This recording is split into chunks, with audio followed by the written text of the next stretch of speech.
Boa tarde a todos, meu nome é Felipe, estamos aqui presente para mais uma aula de Sociologia.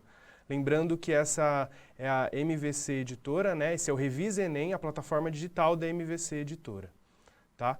E, bom, essa aula nós vamos estudar os clássicos da Sociologia. Então, a gente viu que Sociologia a gente estuda um pouco antes, né? Um pouco antes dos clássicos, então a gente viu alguns filósofos que deram base teórica para todo um pensamento sociológico, mas é finalmente nessa aula que a gente vai estudar os fundadores da Sociologia, aqueles que inauguram a Sociologia enquanto uma disciplina.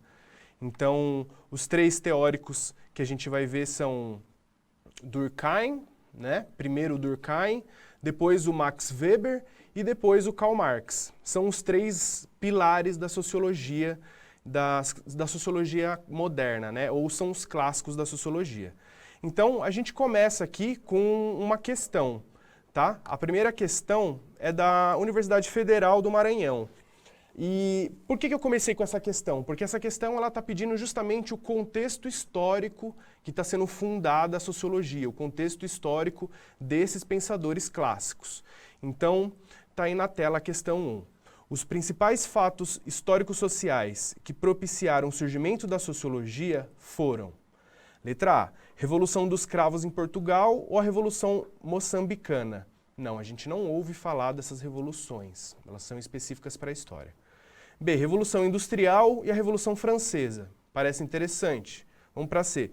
Revolução Russa e a Revolução Chinesa. Não me parece que seja. D, Revolução Mexicana ou Revolução Nicaragüense. Também não é conhecida, né? Ou a E, Revolução Cubana e Revolução Chinesa. Não, gente.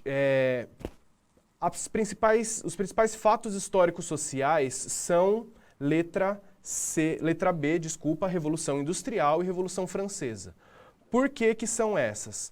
Porque são essas duas revoluções que inauguram o período que a gente vai chamar de período contemporâneo. Né? Nós vivemos hoje no período da história contemporânea, e ela surge a partir dessas duas revoluções. Revolução Francesa, né? Lembrando que foi o processo revolucionário que aconteceu na França, que mudou o sistema político. Então antes era uma monarquia absolutista, e depois se transformou numa república, enfim, teve várias outras transformações políticas. Mas o principal foi a morte do rei, né? A degola do rei, que foi um marco simbólico que transformou para sempre a história da humanidade. E o outro é a Revolução Industrial. Então, o que é a Revolução Industrial? A gente vai ver no final da aula, com Marx, como que ele pensa isso, mas já para dar um pequeno spoiler do que vai vir, pensa a Revolução Industrial da seguinte maneira. Olhem aí na casa de vocês, onde vocês estão vendo essa aula, olhem tudo ao redor. Tudo que vocês têm ao redor aí. Tudo que vocês têm, qualquer mísero detalhe, qualquer coisa, qualquer objeto, todos eles foram fabricados, ou seja, passaram por uma fábrica. Isso só foi possível por causa da Revolução Industrial, tá? Do advento das máquinas e nas máquinas da produção de coisas. A gente vai ver isso com calma depois. Bom, vamos começar a aula então. Qual que é o contexto que é fundada a sociologia? Eu passei a primeira questão perguntando qual que era o contexto histórico, né? Então, por quê? Qual que é o contexto? Século XIX. Então, no século XIX, é fundada a sociologia como disciplina. Pensar que nesse período, gente, as outras disciplinas estavam sendo fundadas enquanto ciência. Então, as ciências naturais, as ciências exatas. Então, a sociologia e muitas das disciplinas das humanas vão seguir essa mesma onda, vão seguir esse caminho de transformar a disciplina numa ciência, né? Então, a sociologia surge com interesse, com o propósito de estudar a sociedade, ser a ciência da sociedade. Então, quem é o nosso fundador? Émile Durkheim, né? Ele é um francês, mas na verdade ele vivia na região próximo da Alemanha ali, faltou o nome agora, mas, enfim, ele estava em contato com todos esses intelectuais alemães do período, tanto franceses quanto alemães. Os outros dois que a gente vai ver são dois alemães, mas ele é um francês. Então ele é um sociólogo, um antropólogo, um cientista político. Essas três disciplinas, vocês percebem que são as disciplinas das ciências sociais hoje. Então quando vocês vão fazer um curso de ciências sociais na academia, o curso é dividido em sociologia, em antropologia e ciência política, né? Então o Émile Durkheim ele é o fundador disso. Ele é também um psicólogo social e um filósofo, né? Essas são as atribuições dele. Então, o que ele tem de importante? O que ele tem de marco? Né? O que ele fez? Primeiro, a grande obra dele, uma das grandes obras dele é o suicídio, né? Perdão, antes de falar do suicídio, eu vou falar de como que ele inaugurou essa sociologia como ciência, né? Então, como que faz isso? Como que inaugura uma disciplina enquanto ciência? Toda ciência tem método. Todas. Ciências da natureza, ciências exatas. Então ele vai buscar um método da sociologia. Então ele vai escrever as regras do método sociológico, né? Ele vai exemplificar e basicamente ele vai responder a pergunta: o que precisa fazer para ser considerado uma investigação sociológica? Então ele cria um método e seguir esse método é fazer uma investigação sociológica. Então ele é considerado o pai ou fundador da sociologia por causa desses métodos que ele vai inaugurar. E depois um outro livro dele é o Suicídio, né? Um grande livro, uma grande obra, que ele vai estudar o suicídio dentro da sociedade que ele vive. E através do suicídio ele vai pensar esse conceito-chave dele, que é o fato social. Então o que é um fato social? Quando a gente pensa em fato hoje, a gente pensa sempre num acontecimento, né? Algo que aconteceu. Mas, na verdade, o fato social que ele está pensando é algo muito maior do que isso. Não necessariamente é isso. É tudo que é um construto humano, tudo que é feito pelos homens e tudo que está, de certa maneira, fora dos homens, fora do poder dos homens. E o fato social é sempre coercitivo, né? E ele está exterior ao indivíduo.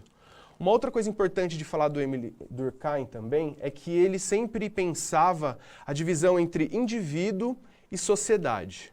Uma coisa muito importante tem uma máxima que falam que o todo ele é muito maior do que a simples soma das partes.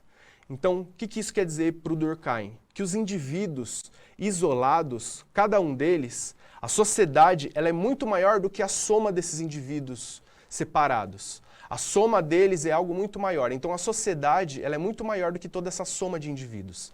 Ela é algo que está acima, está a mais. Então, é isso. Mas de maneira geral, para vocês pensarem para o vestibular, se vocês não querem seguir a carreira de cientista ou filósofo, historiador e não quer estudar essas pessoas, o que você tem que pensar para o vestibular? Pensar que o Émile Durkheim ele é o fundador da sociologia porque ele inaugura a ciência da sociedade.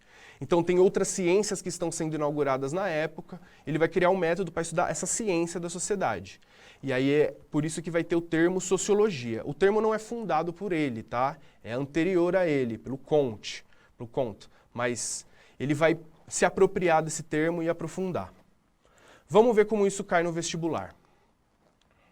Enem 2016.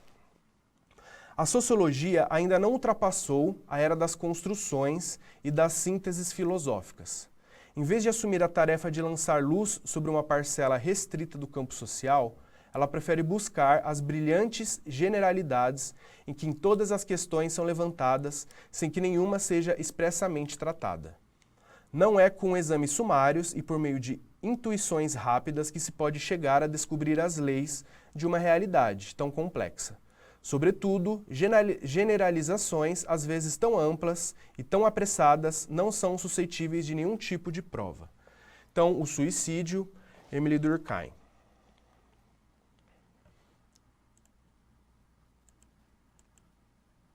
Bom, vamos ver as questões. O texto expressa o esforço do Émile Durkheim em construir uma sociologia com base.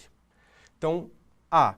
Vinculação com a filosofia como saber unificado?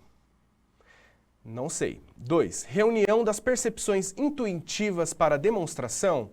Acho que não. Ele estava negando a intuição, falando que não era através da intuição que a gente chega numa investigação. Então, não é a 2. 3. Formulação de hipóteses subjetivas sobre a vida social? Também não é sobre hipóteses subjetivas. Se ele estava pensando em fazer uma ciência da sociedade, ele está pensando não em coisas subjetivas, mas em coisas objetivas, né? Então não é. 4. Adesão aos padrões de investigação típicos das ciências naturais. É essa.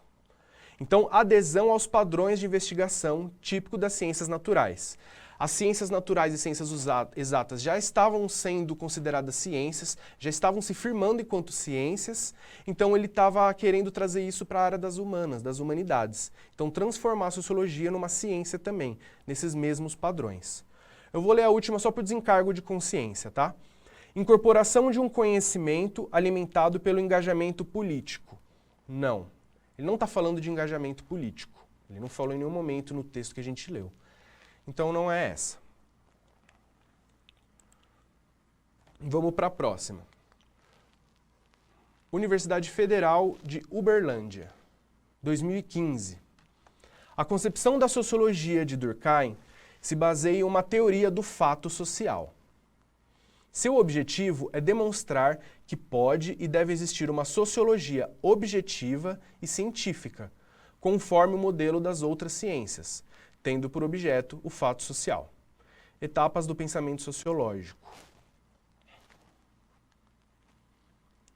Alternativas. Em vista do exposto, assinar a alternativa correta. A. Segundo Durkheim, a primeira regra e a mais fundamental é considerar os fatos sociais como coisas para serem analisadas. Tá interessante essa A, vamos ver as outras. B. Durkheim demonstrou que o fato social está desconectado dos padrões de comportamento culturais do indivíduo em sociedade e, portanto, deve ser usado para explicar apenas alguns tipos de sociedade. Não, ele está colocando o fato social como universal, então a B está errada. 3. O estado normal da sociedade para Durkheim é o estado de anomia, quando todos os indivíduos exercem bem os fatos sociais. Anomia, gente, aqui na C, é um termo, um conceito do Durkheim, mas a gente não viu a anomia aqui. E nessa alternativa C, ela está colocada num contexto errado. Na verdade, o estado normal não é a anomia, mas enfim, não é a C, tá? Vamos para D. A solidariedade orgânica, acho que está errado aí, a solidariedade orgânica, para Durkheim, possui pequena divisão do trabalho social, como pode ser demonstrada pela análise dos fatos da sociedade. Não, solidariedade orgânica também é um conceito do Durkheim, mas não é isso que ele está falando. A gente volta para a primeira, que é que está mais correta. Que a primeira regra e a mais fundamental é considerar os fatos sociais como coisas a serem analisadas.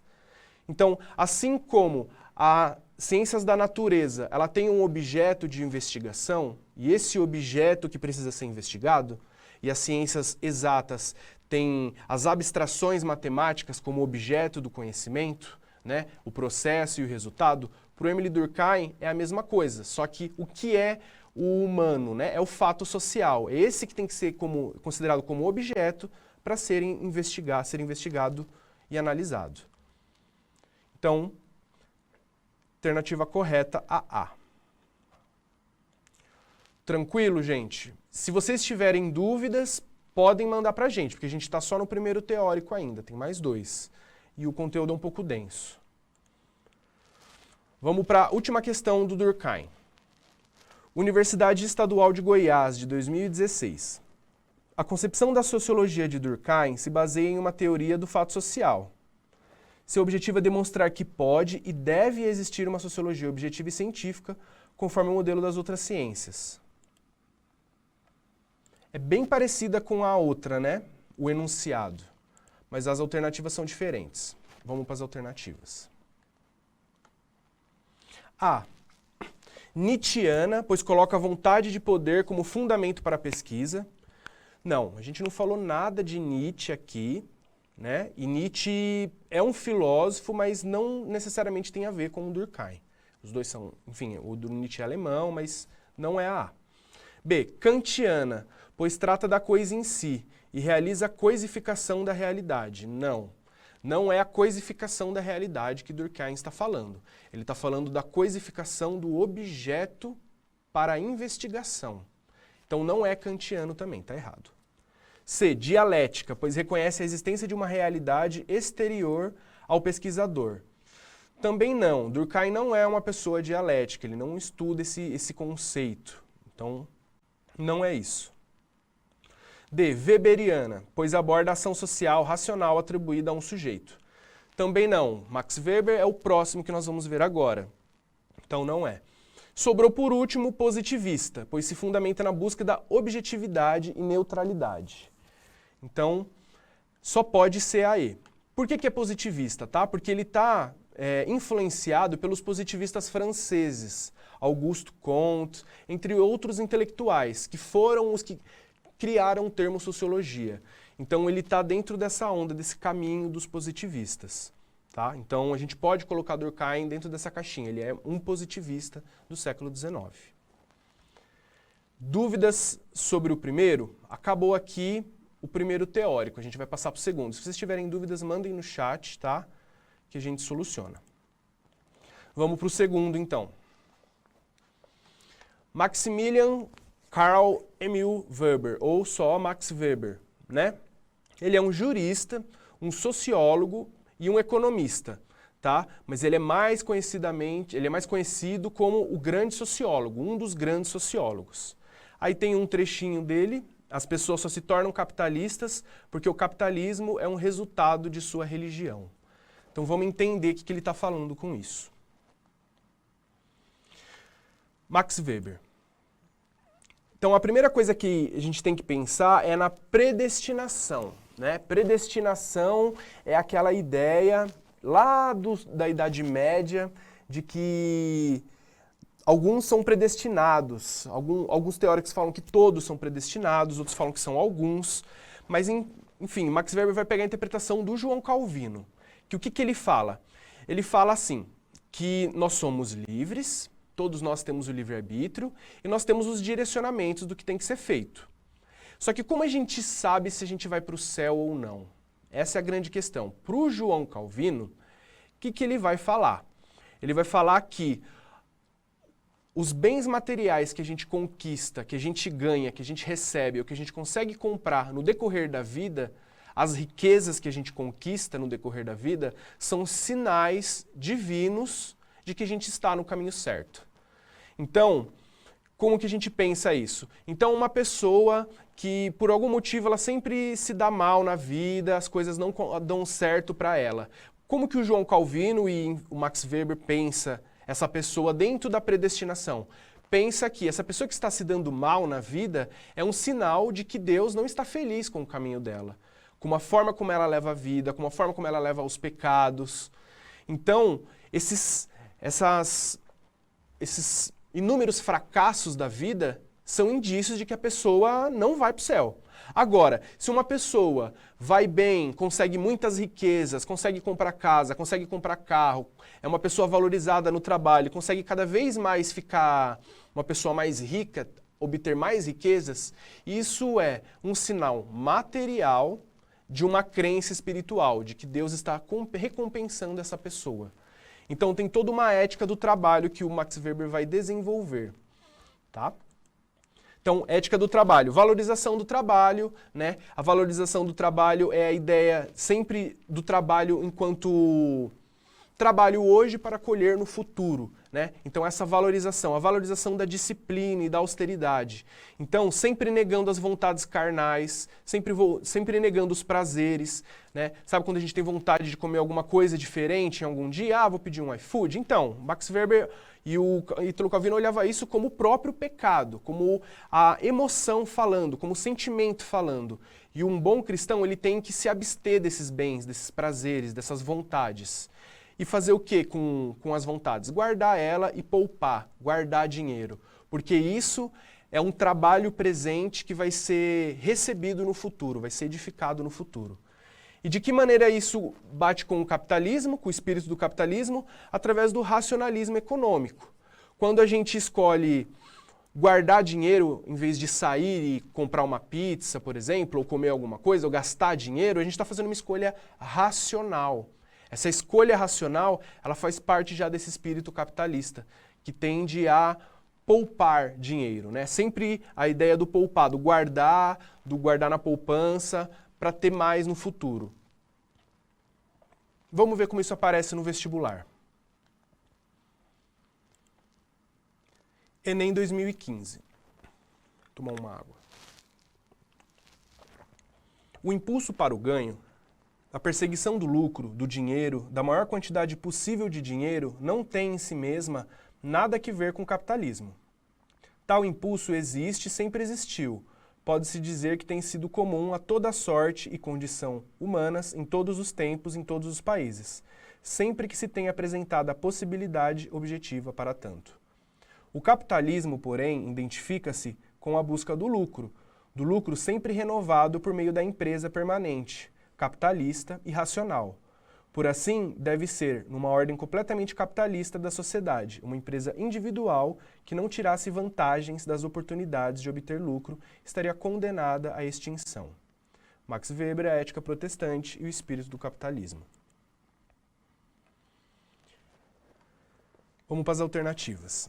O capitalismo moderno, segundo Max Weber, apresenta como característica fundamental a competitividade decorrente da acumulação de capital.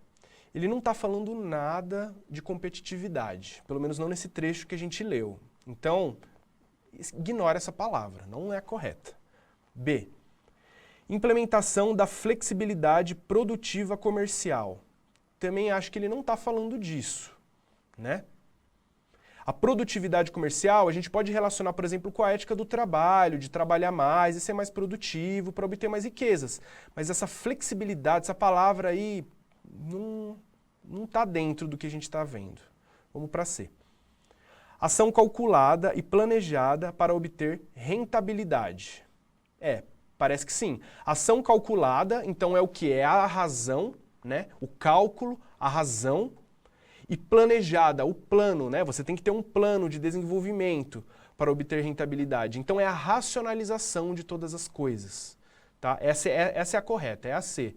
Então sempre pensa Max Weber com isso, com uma racionalização de todas as coisas. Por isso que ele vai fazer uma análise da burocracia também. Ele vai falar que a burocracia é um dos estágios mais avançados do ser humano. Ele tem um fator negativo que é ele se consolidar como coisa externa ao indivíduo, né? Então a burocracia vira um sistema próprio, um sistema autônomo. Esse, para o Max Weber, é um lado negativo. Mas o fato de ter a burocracia, que são esses processos técnicos e racionais, é o auge do pensamento humano racional, dessa empresa capitalista.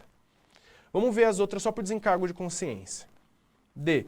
Socialização das condições de produção. Não, ele não está falando nada de socialização. E E. Mercantilização da força de trabalho. Também não. Então a gente fica com a C mesmo. E sempre pensem essas palavrinhas mágicas, tá? Ação calculada, planejada. Pensa o Max Weber sempre como racional, né? Uma pessoa racional. Sempre lembrando do João Calvino, que é essa predestinação, que é a valorização do trabalho, né? Uma pessoa que, por exemplo, recebe um salário e gasta tudo no primeiro fim de semana. Essa pessoa, nessa visão que a gente está estudando, essa pessoa ela vai para o inferno, para o João Calvino e para o Max Weber. Porque ela está fazendo justamente o oposto. Ela não está valorizando o trabalho, ela não está guardando o presente. Ela não está se abstendo das vontades e dos prazeres, né? Ela está vivendo, alguns vão falar, mas enfim. Vamos para a próxima questão. Universidade Estadual de Goiás, 2016. O desenvolvimento do racionalismo econômico é parcialmente dependente da técnica e dos direitos racionais, mas é ao mesmo tempo determinado pela habilidade e disposição do homem em adotar certos tipos de conduta racional prática. As forças mágicas e religiosas e as ideias éticas de dever nelas baseadas têm estado sempre, no passado, entre as mais importantes influências formativas de conduta.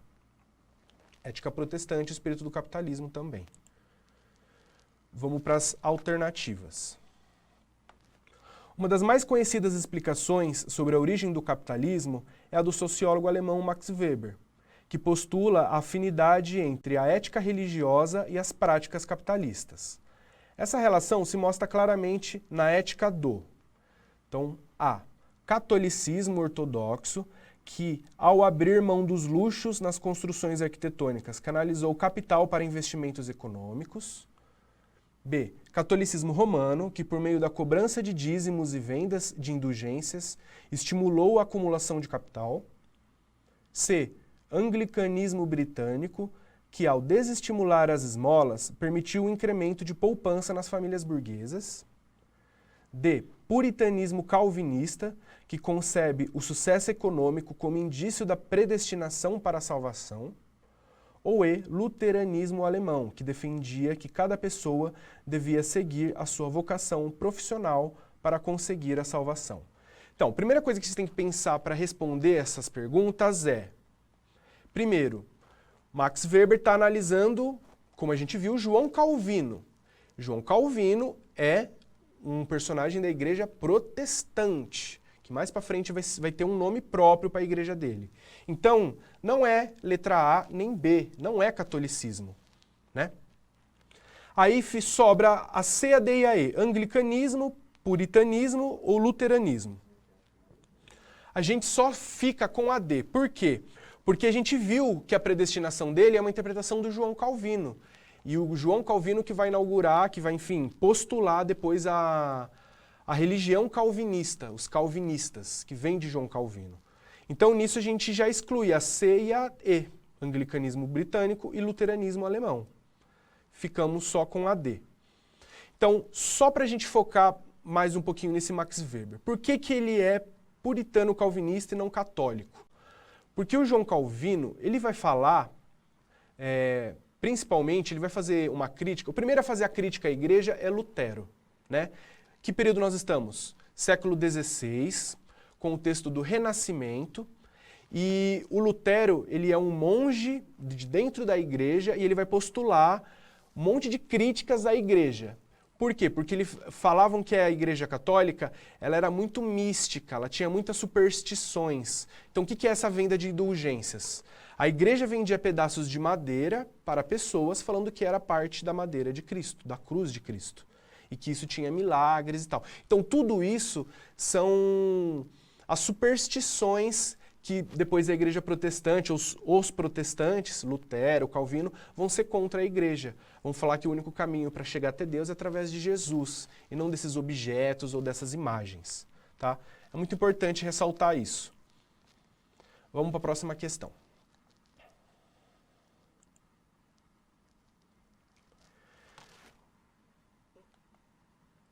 Universidade Estadual do Ceará, 2019. Para Weber, Estado é uma comunidade humana que pretende com êxito o monopólio do uso legítimo da força física dentro de um determinado território. Especificamente no momento presente, o direito de usar a força física é atribuído a outras instituições ou pessoas apenas na medida em que o Estado permite. O Estado é considerado como única fonte do direito de usar a violência. Ensaio sobre Sociologia, Max Weber. Então, sobre o conceito de Estado moderno, de acordo com Max Weber, é correto afirmar que A. O uso da força e da violência é atributo dos indivíduos em sociedade, sendo uma forma de as pessoas resolverem suas disputas e conflitos individuais ou coletivos, cabendo ao Estado o poder de julgar quem está com a razão. Não, gente, a gente leu justamente o contrário. Quem tem o direito, o monopólio da violência é o Estado. É o Estado que detém a força, né, da violência, que são as forças militares, tanto o exército quanto as polícias. Tudo isso faz parte do Estado. Então não é de indivíduos, atribuído a indivíduos. Está errado a A. Vamos para B. Sendo o Estado o conjunto das instituições dirigidas pelo governo, cabe a este decidir sobre os rumos da sociedade, inclusive com o direito soberano de utilizar-se da força e da violência para impor seus interesses a essa sociedade. Sendo o Estado o conjunto de instituições dirigidas pelo governo, está correto. Cabe a esse decidir sobre os rumos da sociedade. Decidir sobre os rumos da sociedade também não é necessariamente correto, e não é isso que Durkheim está falando também. Então, não é a B. não é o direito soberano de utilizar a força. A força só é utilizada em casos específicos, em exceções, em momentos necessários, e não a todo momento. Então, não é a B. C. O Estado não é fonte exclusiva do poder legítimo de uso da força e da coerção física sobre os indivíduos, na medida que pode delegar poderes a grupos paramilitares armados, a exemplo de milícias ou matadores de aluguel. Se isso acontece, isso não é mostrado, isso não é o real, né? Isso não é o que a gente vê por aí.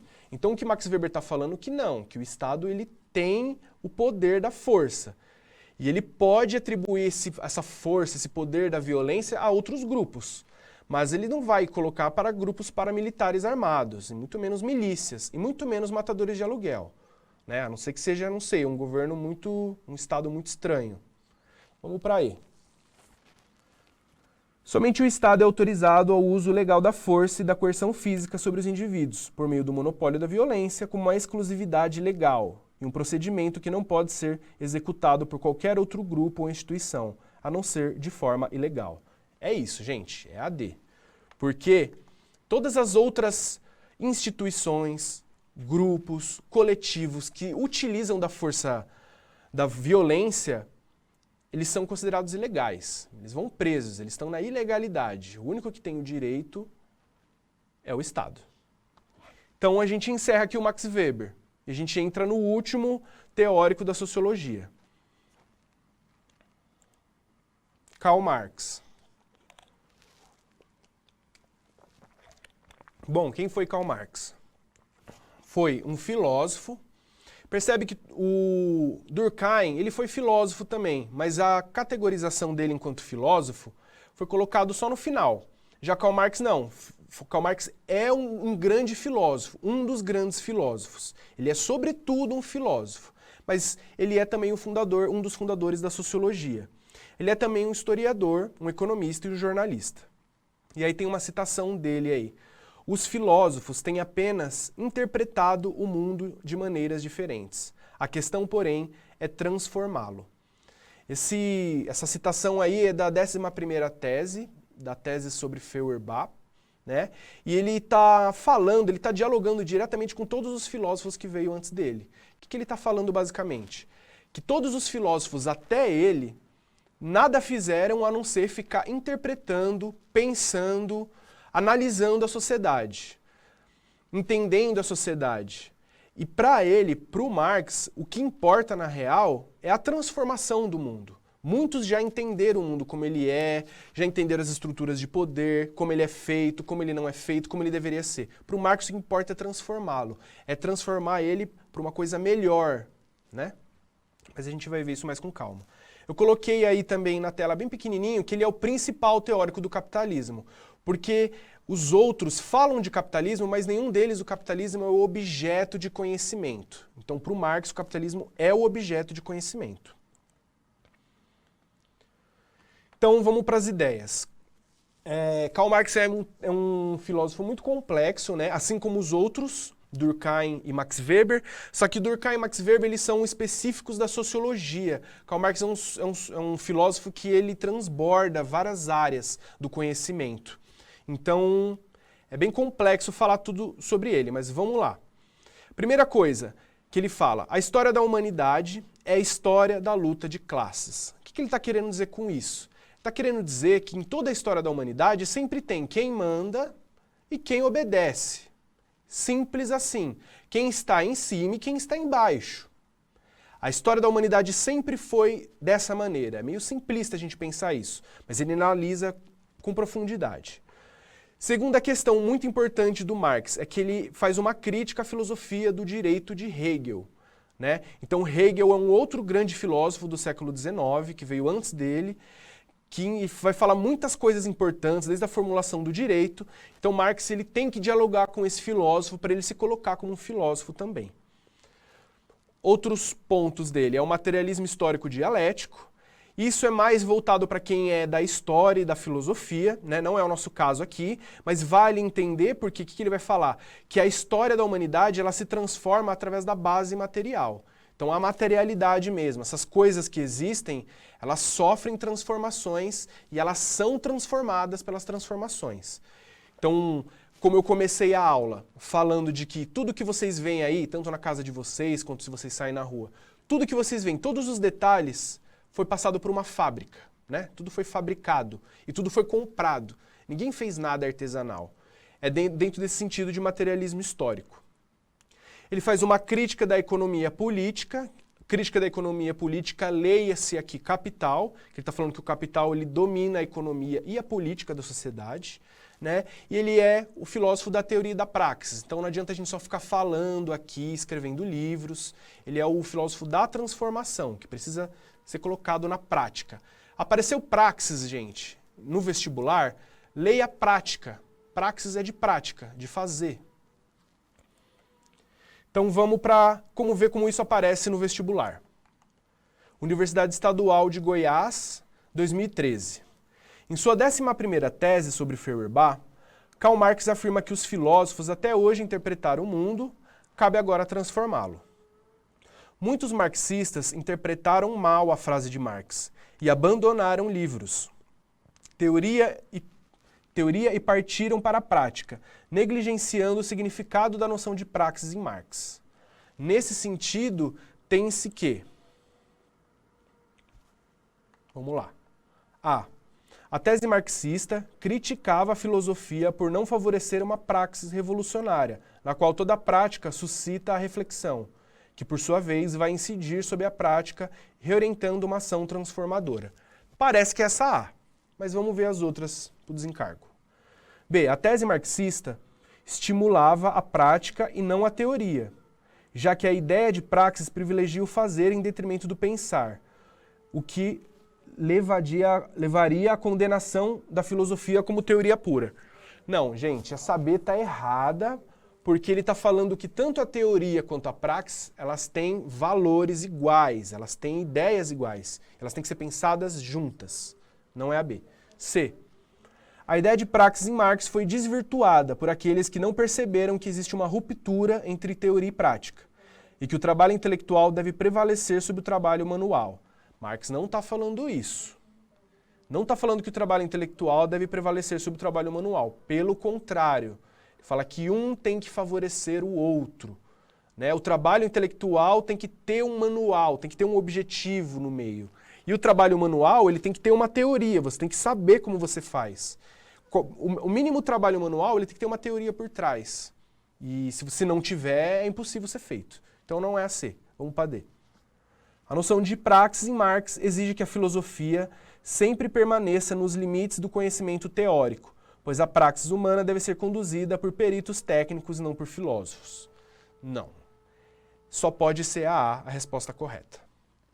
Certo? Então, teoria e praxis. Lembre-se sempre, praxis é uma palavrinha que sempre está associada ao Marx. Por quê? Porque ele está falando com os outros filósofos, que tem aquele estereótipo do filósofo, fica olhando para cima, refletindo sobre as coisas, mas não reflete sobre a realidade, sobre a prática. E, mais do que isso, não cabe só refletir, tem que transformar ela. Vamos para a próxima questão. Universidade Federal do Tocantins. Em 1848, foi editada uma obra de Marx e Friedrich Engels, em que os autores difundiram as bases políticas e ideológicas da chamada luta de classes. Trata-se do livro 1. Manifesto do Partido Comunista, no qual os autores conclamam os trabalhadores a se unirem para implantar o socialismo na Rússia por meio de uma revolução. Gente, a ela estaria correta se não fosse a palavrinha Rússia. Ele não está falando de implementar a revolução na Rússia. Ele está falando de implementar a revolução mundial, universal, no planeta inteiro. Ele não está pensando estados separados. Então a estaria correta se não fosse Rússia. Vamos para B. A origem da família e da propriedade privada e do Estado, que definiu o conceito de comunismo. Não, esse B aí está falando do livro do Engels, né, que o nome do livro é A Origem da Família e da Propriedade Privada. Não é a B. C. Manifesto do Partido Comunista, na qual os autores conclamam os trabalhadores a se unirem para derrubar a burguesia e o capitalismo, por meio de uma revolução. Parece que é essa. Vamos ler as outras. 18 de Brumário, ou 18º Brumário. Obra que retrata o retorno do sistema imperial na França após o governo do Diretório. Não, não é a C, esse é um livro só do Marx, né? E por mais que ele fale da luta de classes nesse livro, não é o livro que vai definir esse conceito, né? Não é a D. E a E, a origem da família e da propriedade privada e do Estado, que definiu o conceito de comuna e sovietes. Também não, a gente já falou que esse livro é do Engels, então só sobrou a C como resposta correta. Certo? Então, vamos para o materialismo histórico agora. Universidade Estadual de Goiás, 2013. A respeito do materialismo histórico de Karl Marx, verifica-se que é uma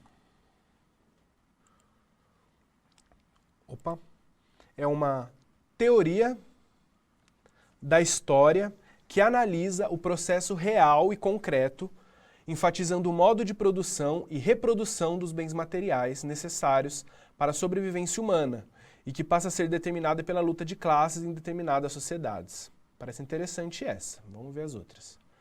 B. Concepção da história que defende que o processo histórico é determinado exclusivamente pelos interesses econômicos e materiais, sendo devido a isso que Marx atribuiu o nome materialismo à sua concepção em oposição ao idealismo, que defende que as pessoas perseguem seus ideais. A B, ela parece correta, mas ela não é. Por quê? Porque o materialismo histórico, anotem isso, né? Ele é uma teoria da história. Se estuda ele na filosofia, estuda ele na história, mas ele é uma teoria da história. Então não é uma concepção da história, como está falando na B. Então está errado. C. Concepção que considera que a matéria é a origem do universo e da sociedade, e que ela muda historicamente transformando o homem e a natureza, sendo por isso que Marx intitulou essa concepção com a junção das palavras materialismo e história. Essa C confunde também, parece que ela é correta, mas lembra dessa palavrinha aí, concepção. Não é uma concepção, né? É uma teoria, ele é um filósofo, então ele teoriza sobre a vida e sobre o mundo. Então não é uma concepção. E também não é uma concepção que considera a matéria a origem do universo. A matéria, ela é transformada pelos seres humanos. Não é a matéria a origem de todas as coisas. Pelo contrário, o ser humano age na matéria e transforma ela. E é essa transformação da matéria que ocasiona o materialismo histórico. Ele é histórica, essa transformação da matéria. Então vamos para D, última. Concepção historicista, já circula essa palavrinha. Marx não é um historicista, que compreende que a única ideologia válida é o materialismo originado com o iluminismo e o aperfeiçoado por Auguste Comte, sendo a divergência de Marx com os antecessores apenas política, já que ele propõe uma concepção revolucionária diferente deles. Então, vamos lá. Auguste Comte e esses positivistas que a gente viu lá com o slide do Durkheim, eles não são revolucionários, eles são conservadores, né? Auguste Comte está teorizando, enfim, tem o Leopold Ranke também, que é um outro positivista, eles estão teorizando sobre os grandes estados-nações, eles estão fazendo o elogio dos gestores, dos governantes. Então eles não estão fazendo nenhuma crítica, né? E principalmente, Marx não é historicista, esses autores são historicistas, Auguste Comte, Ranke. Então só sobrou A, a gente volta para A. A gente leu todas as outras por desencargo de consciência, mas a resposta certa é a A mesmo, teoria da história. Principalmente, que analisa o processo real e concreto, é isso. Por isso que ele é materialismo, a matéria, o real e o concreto. Vamos para mais uma. Enem 2013 essa, hein? Na produção social que os homens realizam, eles entram em determinadas relações indispensáveis e independentes de sua vontade. Tais relações de produção correspondem a um estágio definido de desenvolvimento de suas forças materiais de produção. A totalidade dessas relações constitui a estrutura econômica da sociedade, fundamento real sobre o qual se erguem as superestruturas políticas e jurídicas, e ao qual correspondem determinadas formas de consciência social. Prefácio à Crítica da Economia Política.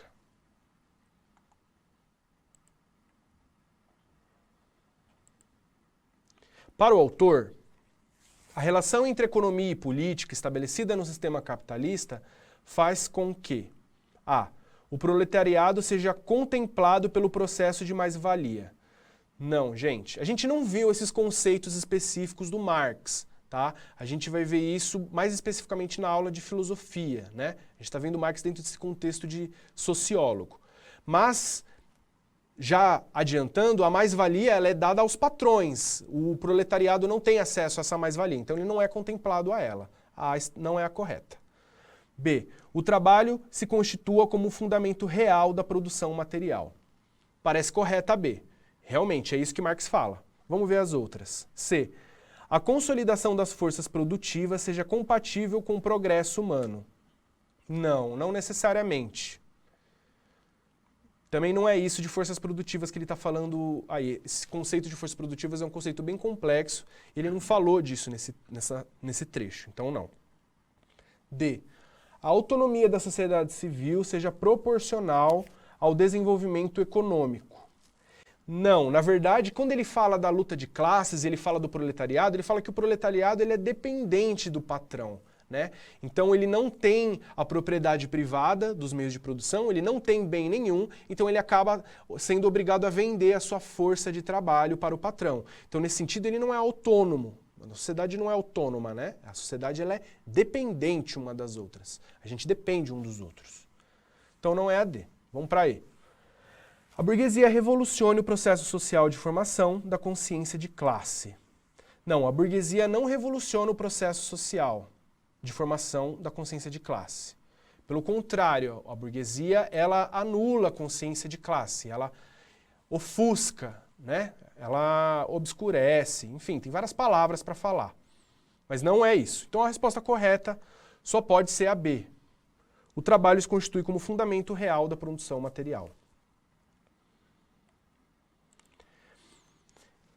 Bom, vamos pensar agora, acabou, né, as questões, a gente tem uns minutinhos, vamos pensar só para sedimentar todos esses teóricos. A gente falou muita coisa aqui. Então, para a gente pensar sociologia. Primeira coisa, século XIX. A filosofia, gente, a história, algumas outras áreas da humanidade, elas existem muito anteriormente, desde os gregos lá, antes de Cristo, né? Agora, no século XIX, as disciplinas vão começar a ter um caráter científico. O que significa isso? Ter um método objetivo, ter uma forma específica para se realizar, né? E ter procedimentos. Então é nesse momento que a história também vai se tornar como uma disciplina, né? Não que ela não seja antes, mas ela se torna uma disciplina objetiva, uma disciplina científica. Geografia também, né? E aí principalmente a sociologia. Então a sociologia ela vai tentar se afastar da filosofia, se afastar da história, e ela vai tentar ser essa ciência da sociedade, né? Lembrando. Então quem que é o primeiro a fazer isso, a pensar isso objetivamente? Émile Durkheim, né?